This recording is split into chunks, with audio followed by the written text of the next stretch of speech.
Wonderful. So I'm just going to share my screen. If someone can give me a nod when you can see it.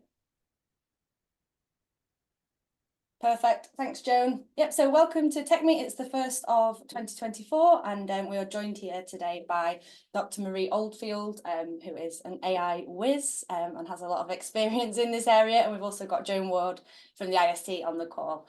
So thank you very much for joining us, both of you, and for everyone who's in attendance today. So yeah, just a bit of brief housekeeping. We've got a recording in progress, so that will be shared as I've discussed. Please do use the chat box freely. I'll be in the background kind of monitoring it, and any questions that might get missed throughout the call, we can bring up at the end if there's any time for questions. And then any feedback from today's call, please do share it with us. We can share that with Marie, and it can kind of form things that we do in the future, both from the NTDC through Heated and with the IST as well. So for those of you who haven't been before, TechMeet is a regular informal networking event for technical staff and supporters within the network. We've covered a variety of topics, and like I said with feedback, if there's anything that you think would be useful to cover, or an area that you'd really like to hear us discuss, please do share it with us, because that's quite often how we end up with the TechMeet events and with the themes, is from people's recommendations. So if you're thinking about it, some people probably are as well. So I'll let Marie introduce herself when I hand over, but yeah, thank you very much for joining us today, Marie, and it's really exciting and really relevant stuff that we'll be covering today. So we'll be discussing AI for technicians and how this can be applied to technical staff and their roles. And just to say that Marie's also doing a creative technicians follow-up session. So when I send out feedback from today's TechMeet, you'll get an email. It will come through Eventbrite, so please don't ignore it. There will be a follow-up session for creative technicians specifically. So if you are a creative technician, that could be within fine arts or theatre, then there'll be a session. It's going to be slightly more informal than today's TechMeet. That's at 3 p.m. next Monday. So I'll send out invitations to that in the follow-up, and that should be a bit of a smaller session where you can kind of have a bit more of a discussion. And Marie, if you want to add anything on that, then please do feel free.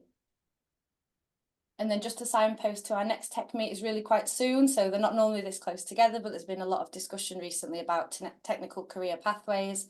So we'll be hearing from Ian Tidmarsh at Manchester Metropolitan, and also from Jan Brett at the University of Liverpool, about how they've implemented technical career pathways within their institutions, and also beyond their institutions as well. So that'll be really good to hear from Sarah Bacon, who's our centre manager, who's on the call today. And about the HEC framework that we host at the NTDC. And then final thing from me, and I'll hand over to you, Marie. The NTDC photo competition is open. The prizes are bigger than last year. They're sponsored by OHouse and SLS, so it is a cash prize, and so no reason really not to get your photos submitted. And that's open until the 30th of June, and it is for partner affiliate technicians only. So if you're a partner affiliate, your organisation is, then you are welcome to enter that, and good luck. So Marie, that's everything from me. I'll hand over to you, and yeah, thanks again for joining us today.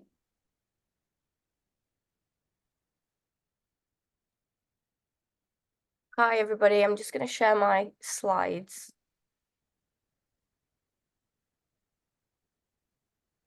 There we go. Hope that works.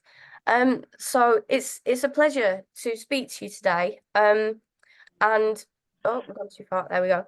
It's nice to see everybody from across the country as well represented. I'm the chair of the AI group at the Institute of Science and Technology, and we've just launched the Global AI Accreditation that links into our professional standards.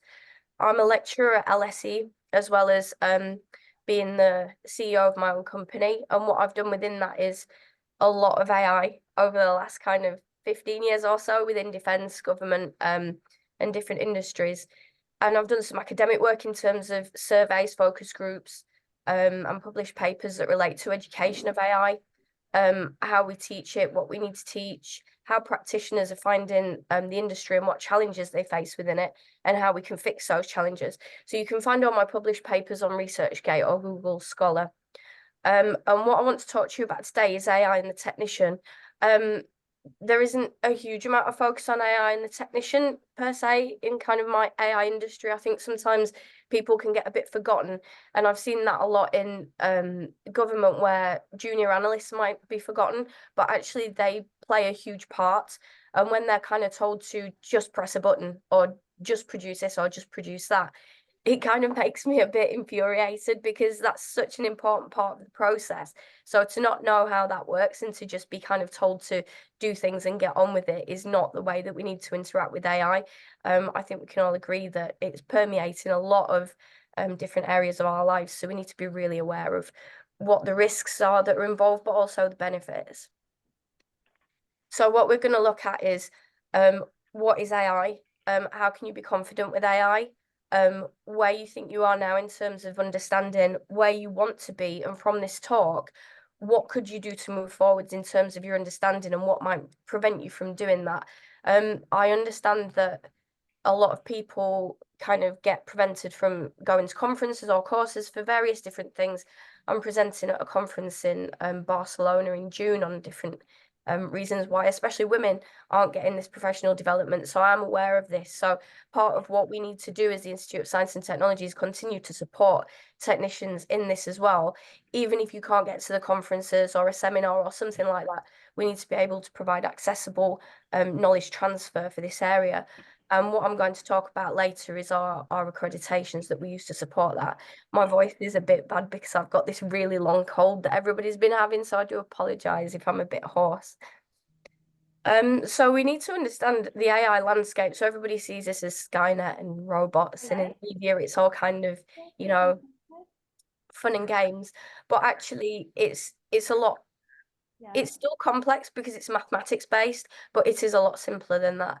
We need to know how AI is used. It's used on us, it's used by us. What risks does that create? So how is our data used? How are these models used? What is the context in which these models are developed? It's really important to be involved in the conversation on how these models are built. If these models are impacting you, or you're using them to do something, and I'll come on to what a model is in a minute, then we need to be involved in how those are developed. And the most critical part is being able to challenge where necessary. If something's wrong, we need to address it. Historically, this has been done extremely poorly. I've got a published paper on that detailing all the challenges in there. But hopefully with these professional standards and the accreditation, we are moving forward from that now and being able to challenge poor practice where we see it. So technicians bring a huge value. You're the SMEs in your area. You've got vast amounts of experience. You can't just replace that with a model or a robot. You should be involved in creating and verifying systems that are put in. You should know where they affect you or what they affect. At the end of it, is it people? Is it experiments? You need to have a look at AI and understand what that means for your role and how it works within your role, and what the AI might be that might be implemented. And if it is implemented, how does it work? If somebody can't tell you how AI works, then I wouldn't buy it from them, because they should be able to be extremely transparent and explain to you how it works. There isn't an AI or model that you can't explain. People have told me that some models are too hard to explain, but I can do it. So I'm sure if I can do it, most people can, because I was never that technical. I'm a humanities-based person. I only ended up in maths because there were more jobs in maths at the time that I took my degree. So the ecosystem and how it operates, there is an ecosystem around AI, and I'll come on to that when I get to the slide. It's easier to explain with a diagram. You need to be able to discuss AI in a meaningful way. There are communication gaps where technical people use certain language and non-technical people use a different one.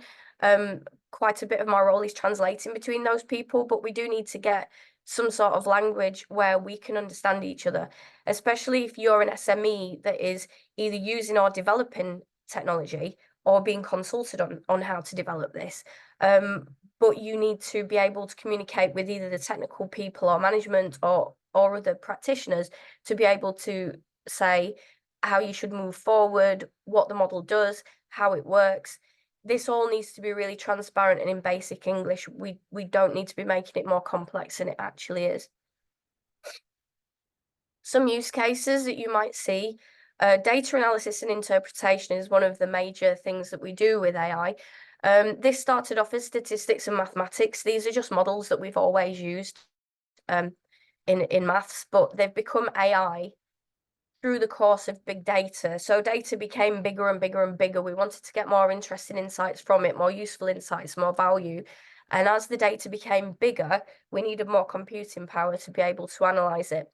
The models that are put on top of big data aren't necessarily great, because you have to be able to conceptually understand how you want to analyze this data and what you want to find out and how you want to get insights from it. So what the model will do is just go through all this data and give you some sort of insight. Whether that is a correct insight or not is down to your interpretation of it and how the model works. I've seen models, especially in government, that we've been told were correct in terms of estimates, but actually they were random numbers being generated at the back of it. And that's because the people on the model at the time weren't experienced, they weren't subject matter experts, they were just put on there because they were available at the time to be on it. When you're dealing with soldiers in the field, you're dealing with people and their services or critical benefits or things that impact people's lives really seriously, like some of the work that I've been doing recently with Westminster City Council, this can be extremely serious. So even if you think that whatever you're working on right now is not applicable to somebody at the end, it might be applicable to somebody at the end once whatever you're working on is being kind of taken, put into a report, put into another model. The data that you've generated has been put somewhere else. That chain carries on, and it can end up impacting people really seriously in cases. So you want to make sure that you're doing the work as ethically as possible. AI can be used for experimental design. This was interesting because it said based on past parameters. If you're always basing what you do on the past, but you're not basing it on subject matter expertise, are you getting the correct experimental design? Not necessarily. I've seen models do this as well, and they were using data that was outdated by about 50 years. That's not reflecting the current state of play. So we need to make sure that we're giving oversight to this type of technology. Sample preparation, quality control, and instrument calibration were given as other use cases in my research. Some of this, to a greater or lesser extent, might be applicable to your workplace. There is a drive towards automation and towards having models kind of churn out responses to these type of questions. They're not always correct, they're not always good models.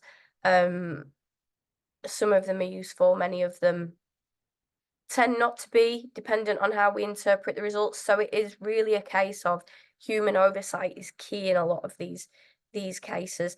And I can cite you many kind of issues that have happened in models over the last decade, visa scandals, trying to replace juries with algorithms, facial recognition scandals.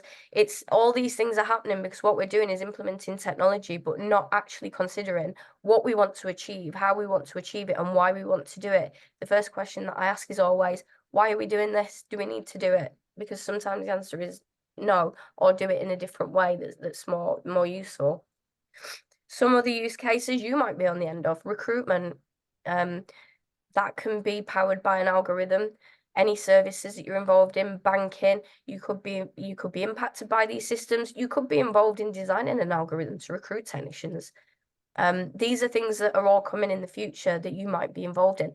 If recruitment on its own designs an algorithm to recruit technicians without your subject matter expertise, then that's not correct, because the subject matter expertise has to be part of that model development. Otherwise, how can they possibly recruit the correct technicians? Because that's coming from their point of view as recruiters.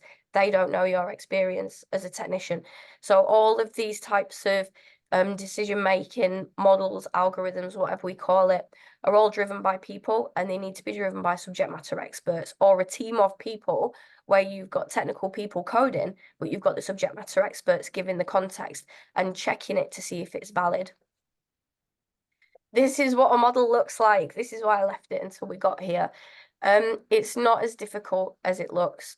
So you want to model something, you want to make a decision on something, you want to automate a process for some big data. You've got a study that's got, I don't know, 500, 600 respondents, and you want to comb through that data and find some insights. It's not as easy as just saying to somebody that codes, can you code this to find out X? you've got to first check your data and check that your data's correct. You've got to make sure that your data's cleaned and that it's not got missing fields, it's not got fields that are incorrect. Some of the, I mean, especially in surveys, people can lie on them. And we've done some work on dating apps. People tend to lie on their income and they lie on their career, or they will say things to make themselves feel better, or they'll put across a certain image. So when you're doing surveys, that's always what you need to be keeping in mind. What type of data are you getting, and what are the motivations behind that data that you're getting? It might be straight scientific data, in which case you just need to make sure that that data is validated. You then need to start trying to find a package to model it in and then process the data. When an algorithm when you start to code a decision-making algorithm and it needs to do something such as make a human assumption, or you've got something that is like common sense and it's not explicit and you have trouble verbalizing it, but you need the model to do it. I've seen this before. It's extremely difficult to get a model to do that type of thing. That can skew results really, really badly. I've fixed large models that have got the incorrect assumption, and that's because the technical person has tried to code an assumption from an SME, such as yourselves, and got that incorrect.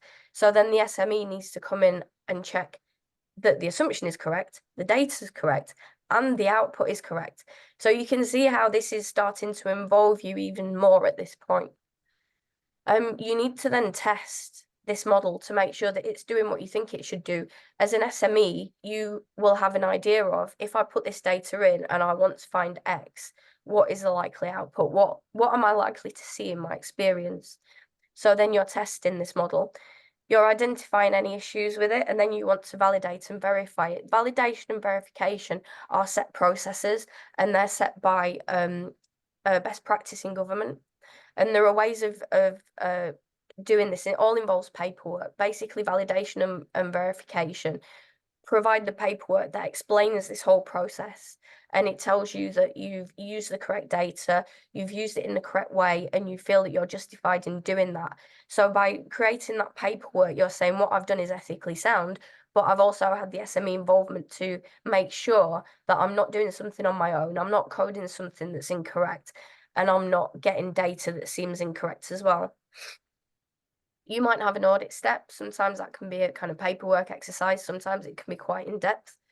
And then you implement it. That's where whatever you've got becomes operational or public facing and starts making decisions, or starts producing output that then needs interpreting in order to be able to put into a report.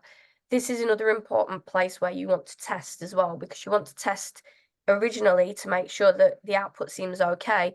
But then when you implement this algorithm, there can be all kinds of things that go on when you're identifying issues and trying to fix them, where the output now on the implementation might not be correct again, or might look a bit off. So then you need to challenge that and go back around and say, let's do some testing again and make sure this is correct. I can't overemphasize the severity of the decisions that can come out of algorithms that require SME input and adequate testing. I wouldn't want to be at the end of a decision-making algorithm that didn't make reasonable decisions and didn't involve SMEs. And we've seen what happens when that's been borne out in reality. So where do you think you come into this model? Where do you think you should be involved? It's here. It's right at the beginning. It's before you even start saying, why do we need to do this? Do we need to do this? What we need to do? Because if your subject matter expertise isn't in there, how can somebody conceptually devise what needs to happen? Because what normally happens is people skip steps 1 and 2 and end up on step 5. So they just create a model and put some data in it. When you've done that, you've spent a lot of money and you've created something, but you've missed the entire subject matter expert input and you've just started doing things. So the chances of your model being correct are very, very low. The chances of being appropriate are very low, and the chances of you having a massive reputational risk, financial risk, etc., are very high. And ultimately, the chance of causing harm to whoever or whatever is on the other end of that model is extremely high. Step 1, 2, 3, and 4 are critical in that case, and so are you as a subject matter expert. So here's a scary bit: accountability and liability. There's a lot of upcoming legislation. There are existing court cases. We've all got to be aware of this, because we will all eventually end up in some way being involved in these models, whether we want to be or not. All of our involvement is inevitable because these models will be used on us, or by us, or created by us, and we all have significant value in that process. We all have a right to be involved. But is there a community already involved in doing this that can support you to do it? Yes, there is. We're not kind of saying everybody needs to go out there and do it on their own and be an individual and try and challenge decisions, be involved in modeling teams. I've been doing this for a long time now, and these 4 pieces at the bottom are really very important because people tend to underestimate what their value is in models, and sometimes they can be kind of pushed to one side and told, well, you know, you're not valuable in this, or we don't need you right now, or you don't need to understand this bit, or you just need to interpret that. And that's absolutely incorrect. The SME should always be involved. If you're going into a managerial position or a higher level position, you are going to want to know exactly what you're facing here, because it's going to become extremely necessary for you to know how legislation and regulation are going to not only affect your company, but you, because we don't know yet if it's going to be company liability, individual liability. It could be a bit of both. Either way, if your company ends up being liable, or your university, we all know where that responsibility then gets pushed to the people that were building the model in the first place, and then somebody within that team is then responsible, and all the accountability gets pushed out to other people. I've seen that happen as well, and we need to be aware of that. So knowing what our rights are and what we need to do as ethically responsible AI users, consumers, is really important for us. If new systems are coming into your workplace, you need to have enough knowledge to query a system. You can't just have a system put on you and be told to use it, because you need to understand what it does and how it does it. So then if it's not working, or you can see that there's a problem with it, or it needs an improvement, you can challenge that and you can bring that up. And that is another part of communication, being able to challenge these things with management. That doesn't always go well, and I've seen that a lot in my papers, because when managers maybe have bought something, they want to see it work, they don't want to necessarily know its failures. But my entire career has been about bringing up these failures and then fixing them. And there is not one model on which I've worked where people have complained that it's been working correctly in the end. They might have complained that it wasn't working correctly in the first place, but that's not on us. If we didn't build it, it's on whoever, built it, bought it, etc. And it might be that, you're asked to be on a modeling team to, not necessarily build something, but provide some advice moving forward on how you might automate a particular system. That is still really critical that you understand this type of framework, because you'll be giving advice on how somebody puts a model together in the future. I do use model and algorithm interchangeably because we've got many, many words for the same thing. To me, they're just mathematical models, and it's a question by a human that is then put into some sort of code, so a machine can do something with a bigger set of data. To me, it's not necessarily a complex process, and it's a lot more human facing than people think. It's not just people sat in a corner coding. So there are challenges. Communication, being able to have a common language, that doesn't currently exist. Knowledge, being able to get that knowledge for yourself, but also on whatever system it is that you're using. There are risks associated with every single model, algorithm, system. You need to be aware of these. If we'd been aware of, one of the major risks in the Boeing disasters, that might not have happened, but we weren't aware of one of the major risks that should have been put in the paperwork. So just one thing that's missing can really, cause significant damage. There's individual liability, individual accountability.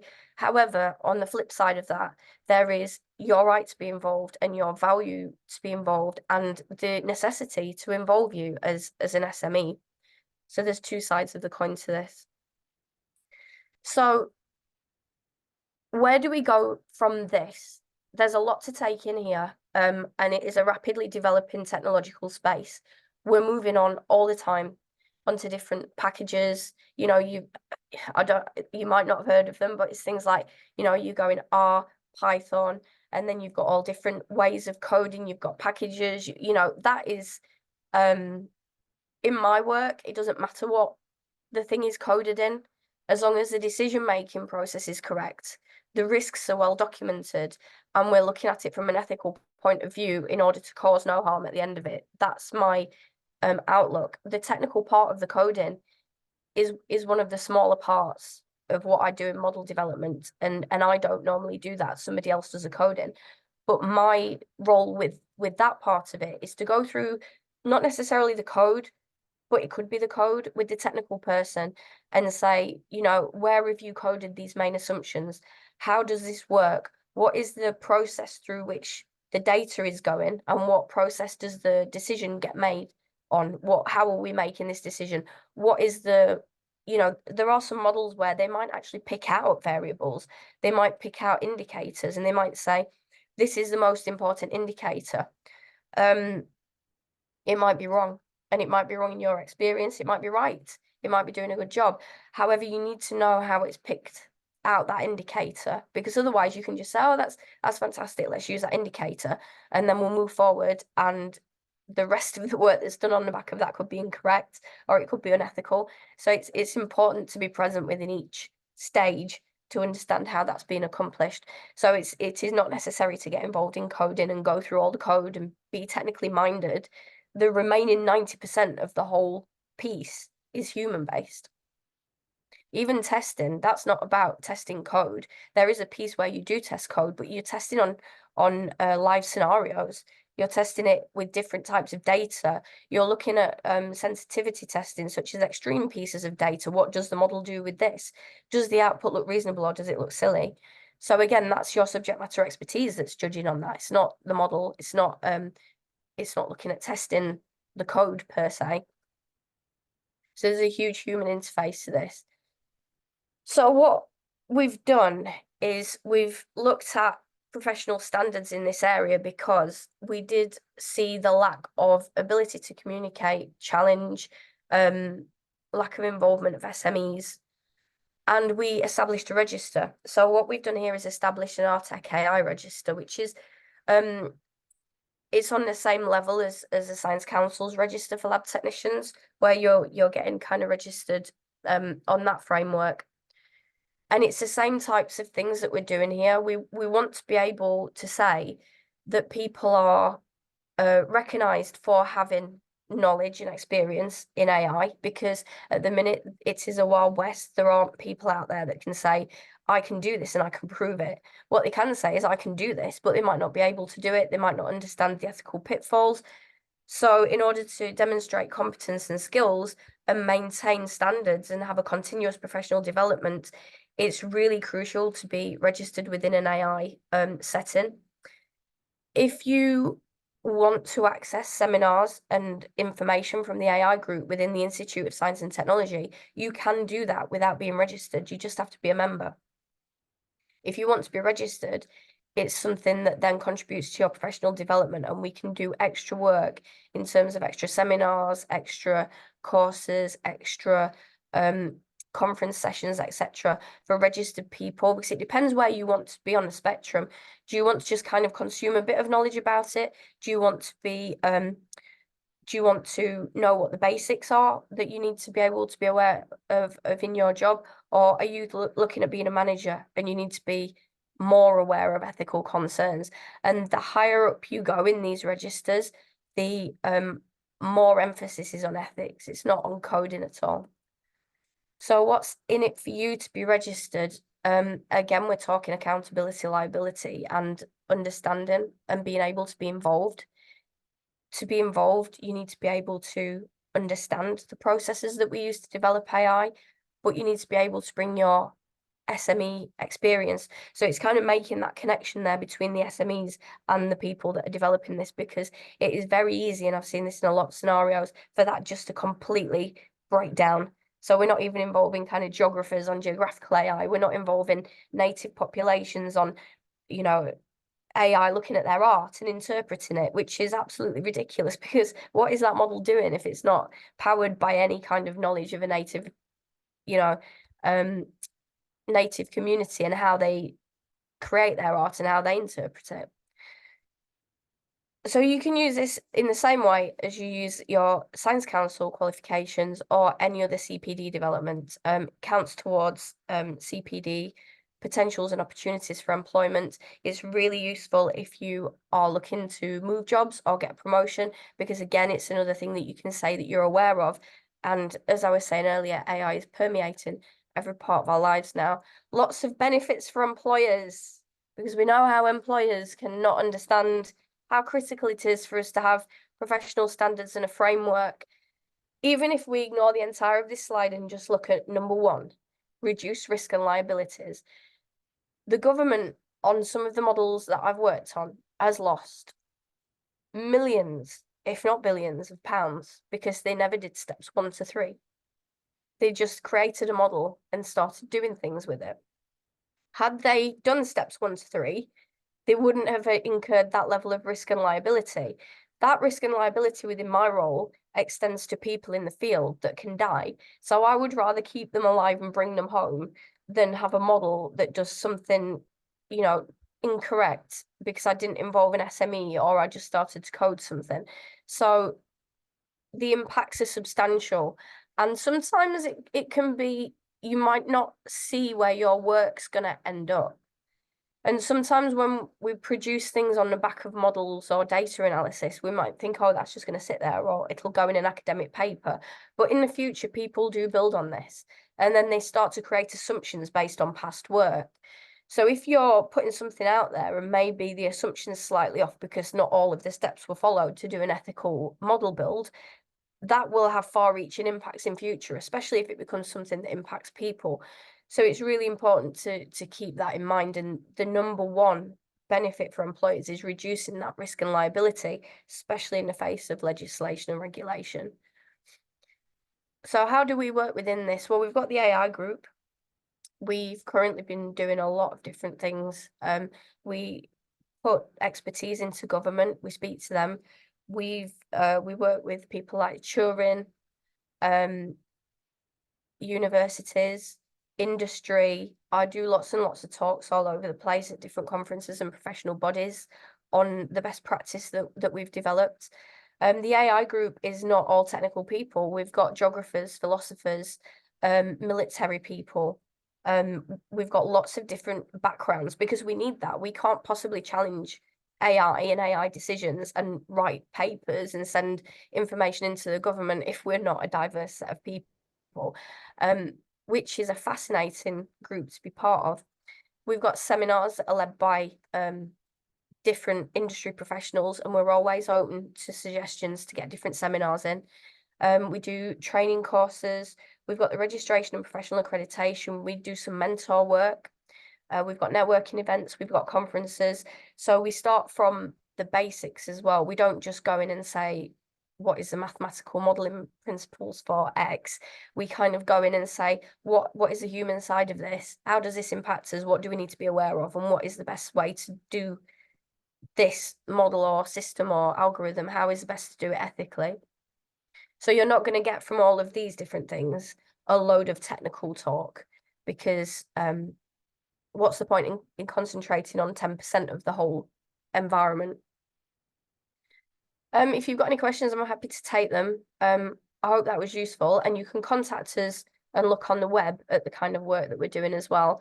There's some blogs on there too, and we've got some new papers coming out. So you can keep up with all that just by, you know, joining our emailing list or checking us out on the web. Thank you so much, Marie. That was really, really interesting, particularly for technical colleagues on the call. We haven't had any questions come in on the chat as the call's been going on, but I'm assuming everybody was kind of enamoured and engrossed in what was happening. So I'll give people a few minutes, or if people do want to jump off mute, you're more than welcome to ask kind of not through the chat. We'll give it a few minutes. And then Joan, I don't know if there's anything that you needed to add. Sorry, Joan, you're on mute still. Yeah. No, you're on mute now. Right. There we go. Yeah, you're good. Drives me mad. I don't think there's anything we need to add in from an IST end, other than the fact that if people want more information, then we're a good place to start. So feel free to send enquiries in. What quite often happens is you go to a session, listen to experts like Marie, and the questions come to you the minute you've gone out to Zoom. So feel free to send them in, and we can respond to those, or organise a follow-up session as necessary, really. So I think it's more down to what people in the room want to ask at this point, if they're not just sort of zoned out. Marie, could I ask you a question? Yeah. Thanks very much. So you've sort of demystified the being able to understand all the models and algorithms that sort of scare me silly. So the question is, does every activity or every action is it able to be described by a model or an algorithm, or are there random things that can't be described by models and algorithms? It depends what it is, and it depends how well you model it. So, Sorry. if you want to talk about things like, people talk about general intelligence, so they want to build something that thinks like a human, but in order to do that, it needs like common sense or experience. I don't see how we're going to get there, so I don't believe that, especially currently, that can't be represented. There are things that are too complex. Humans are complex. We're not reducible to a neural network. A neural network is something that makes a decision based on functions. It just kind of weights data and then comes out with a result at the end. So it doesn't do anything, particularly groundbreaking, and it doesn't then transfer those skills. It can't then just look at one set of data, but then be able to perform a completely different function on another set of data. They're really specific to what they need to do, these algorithms. So something that's looking at stock market data can't then just go and look at health data. It's not intelligent in that way. It's just a decision-making tool. So really, in the stages 1 to 3 that I was talking about, you have to be extremely clear what it is that you want to do, because based on that, you'll then try and build an algorithm or a model or a system or whatever you want to call it that describes that data really well, and then is able to pull out the insights that you want. So you're not using it as, let me just plot this on top and it'll just figure something out. It's you have to build it, you are behind it, and you have to tell it what it is that you want it to do, and then it will just go ahead and just do that in an automated fashion. Well, you can't necessarily be intuitive. So I'm thinking of like a laboratory situation where I'm designing an experiment and I do the experiment, and then all of a sudden I think, oh, that might be better done in a different way. The algorithm can't really do that, can it? And it can't sort of go off on a tangent and say, well, or I suppose you could build that into the algorithm. I don't know.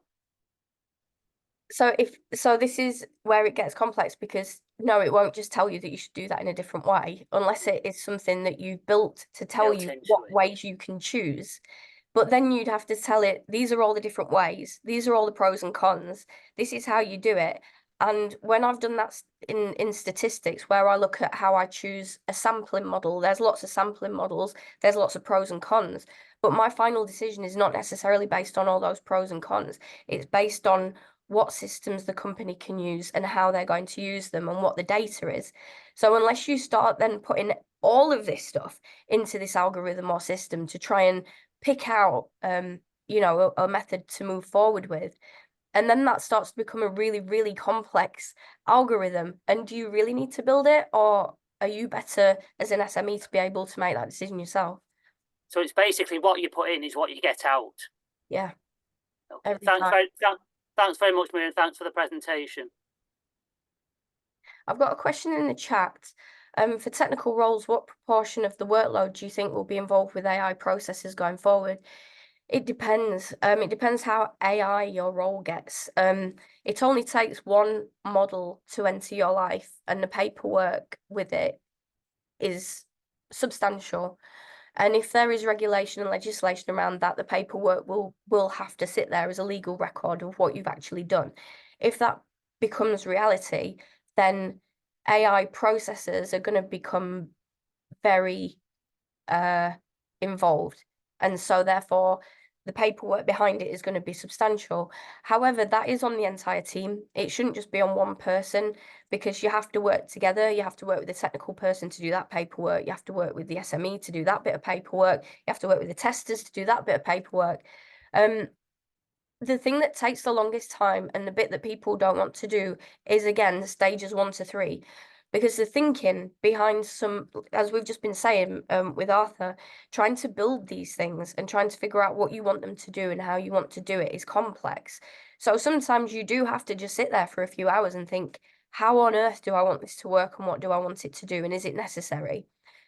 That is skipped a lot of the time because it's seen as kind of wasted time. That's the most important part, because you can't build anything without knowing what it is that you want to build and how you want to build it. That can be extremely involved because you've got SMEs from different areas. You've got potentially a coder telling you what you need to do to code something or how you might code the different ideas that you've got. You might have GDPR telling you what you can do with the data. So you might have a data officer. You might bring in a statistician because you might want to collect some data from somewhere or do a focus group, a survey, or collect some health data, some engineering data. So you might have a team of, I mean, it's not uncommon to have a team of maybe 5 to 10 people on these things. And then you have to start managing that, doing meetings, communicating. This is why we have really big programs and projects for this stuff in government, because it does take a lot of manpower, and then it starts to involve project management. So then you get a project manager in there as well. So you're starting to get a lot of people involved. Dependent on how involved you are with the AI, whether it's advisory or whether it's being part of a project team or whether it's being the person that's collecting the data or the SME, dependent on what role you play, you could be required all the time or just a little bit of the time. So it really does depend on how much AI you're kind of involved in, not only as a person, but as a company. I'm involved in it full time. So that gives you an indication. Is there another question or shall I go back to the chat? The next one. I think, yeah, I think that's fine. Yep. I think, Sarah, was there any follow-up from that? I don't think so. No, yeah, thanks, Marie. It was just really kind of how can, yeah, obviously technicians are kind of how they can kind of keep themselves up to speed really, and anything they should be doing kind of, obviously they will be part of a bigger project, but individually for them, any suggestions on what they could be doing? I know you said there's like conferences and events and things that they can get involved in. So if you look out there on Google, there's everything. You can do, this course, that course, some other course. There is no benchmark for any of these courses, and some of them are nonsense. It's really difficult to know where to get this single source of truth from, because people have exploited the market because it is wide open and people can kind of do what they want with it. In the Institute of Science and Technology, we've formalized this now, and we've created the only set of professional standards and the only professional register. So what we do is based off industry, government, and academia best practice. It's not kind of come out of nowhere. It's come out of a lot of not only experience, but research. So we're using that, and it's been tested as well. I've tested it on model builds, and I can guarantee that if you build a model using this process and you do everything that's within it, you are minimizing the risk as far as you possibly can, because I've over the years picked out all the different risks and kind of mitigated them within this framework. So it's about making sure that you're using a reputable source. And I've not, there's so many courses and different Eventbrite things and talks, and without kind of vetting all of them, I couldn't say which ones are good and which ones are bad. But I know that what we do is good because we've had it vetted. We had LSE approve, partners from LSE, we had partners from government and partners from industry sit on our steering board and approve everything that we're doing right now to make sure it's applicable across government, industry, and academia. So we're not talking nonsense. So we've got that oversight. But yeah, so make sure you're getting your information from a reputable source, but keep kind of up on developments, and by that it's not BBC News that's telling you the next robot's coming and Skynet's going to fall. It's about looking at what is an algorithm, what is a model, how do they work, what kinds of things are out there, what court cases are going on, what risks are out there that are not being mitigated, how is this impacting you as a person, and how might it impact if you're actually building this stuff. So it's about having that general awareness. There are some quite good books, but the problem is a lot of them are technical because it's technical people that are writing them. So the kind of interface between what AI is and what a normal human being without all that technical background needs to know is quite different. And just staying up to date on developments with legislation, regulation, and how this stuff is developed within a team is more than enough to have a basic understanding of what it is that you need to be following, I think. And there's just one more question in the I don't know if you got access to the chat, Marie. Yeah. Yeah. I would like to know how we use the AI for sample preparation. Joan, do you want to take this, because Joan is a guru on this type of thing? To be honest, I'm not sure there's a single answer. I think it's very much as Marie was saying, you've got to look at what you're doing, how you can do it, and then look at the options for how you're going to mechanize what you're doing. The sample preparation, because it spans such a broad range of topics, it's quite a difficult one to do, I think. We can certainly chat about options and how you can, if you're looking at mechanizing it, then there are lots of ways of doing that, which in itself wouldn't necessarily involve AI. It's a question of looking at what instrumentation's out there. So I'm not sure if there's a hard and fast answer to it, I'm afraid. From my point of view, you can use, so it would be a statistical model, but everybody calls it AI now. You might have a database and you might need to pick out samples, or you might want, I mean, you can even ask ChatGPT these days what it thinks you should do. And then you might pick out certain preparation methods or certain samples within that. I'm doing something like that at the minute, where I've got a massive database and I need to pick out certain representative samples. And it's not just about just randomly selecting samples either. It involves a whole backstory of statistics and context of what we're trying to achieve as to how we design the sample. And then there's the sample strategy design as well.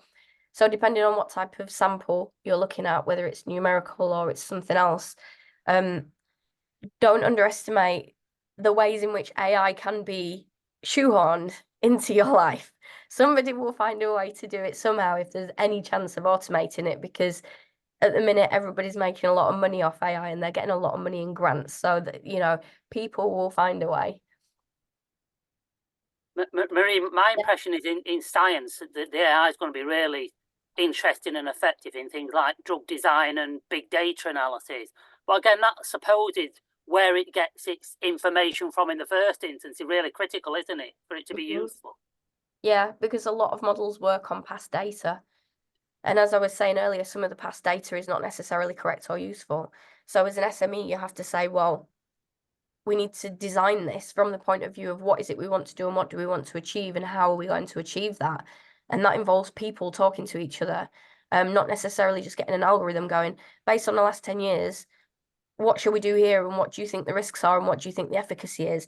Because the model cannot possibly have the level of experience that you have in your head, or the gut feelings that you have, or the research that you've done, or the experience that you've gained. It doesn't have that, so it will just make an objective, mechanical decision on what it thinks you should do. Whether you do that or not is up to you, but I always query every single decision that comes out of a computer, because it might not have been built correctly, it might not have been informed correctly, it might just be telling me something because the model's not working correctly. So there's many ways in which you need to be questioning these things. Yeah, it's a bit scary, to be honest. Who's putting the data in and who's designing it? Exactly. Any more questions? I'm more than happy to answer. There's no more questions. Rob shared an article. of theirs on a mobile robotic chemist. So if people get that link before the chat closes, have a read of that. Not a shameless plug, a proud plug. And I think that's everything. I've just popped the details in, Marie and Joan, just for the websites that were kind of mentioned and linked previously, and for registration as well. So they're in the chat if people want to get those open before we end the call today. But I believe there's no more questions. If anybody has any, speak now. No, I don't believe so. Wonderful. Well, yeah, I'll just say once again, thank you very much, Marie, for joining us, particularly with a dry throat and not feeling 100%. Okay. Yeah, and thank you to the IST for their kind of continued support in this area, and we're looking forward to what that brings in the next year or two, and how we can collaborate in that area.